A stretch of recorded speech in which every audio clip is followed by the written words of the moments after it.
ከሙታን ተለይቶ ከተነሳ በኋላ በአርባኛው ቀን ነው ጌታችን ያረገው።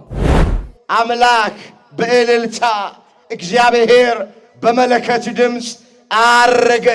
ዘምሩ ለአምላካችን ዘምሩ፣ ዘምሩ ለንጉሳችን ዘምሩ ብሎ ተናግሮ ነበረ በመዝሙር 46 ቁጥር 5 ላይ። በዚህ መስቀል ኢየሱስ ክርስቶስ ሥጋውን ቆርሶ ደሙን አፍስሶ ጎኑን በጦር ተወግቶ እጆቹን በሚስማር ተቸንክሮ የሸዋ አክሊል ደፍቶ ሥጋው አልቆ አጥንቱ ነጭ በረዶ መስሎ እስኪታይ 6666 ጊዜ በጅራፍ ተገርፎ እንዳዳነን ቤተ ክርስቲያኒቱ ራሷ ከጉልላቷ አንስቶ እስከ ወለሏ ድረስ የምሰብከው ኢየሱስ ክርስቶስ ነው። ክብር ምስጋና ለአምላካችን ለእግዚአብሔር ይሁን።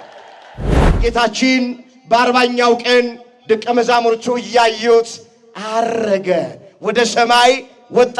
የሁላችሁ እርገቱ ምን ያስረዳናል ስንል በምድር ያለውን ሥራ መፈጸሙን ያስረዳናል። ክርስቲያኖች ሀገራችን በሰማይ የክርስቶስ እርገት የሚያስተምረን ይሄንን ነው። በቃ ስፍራ ሊያዘጋጅልን አረገ። በሰማይ መኖሪያ ሊያዘጋጅልን አረገ።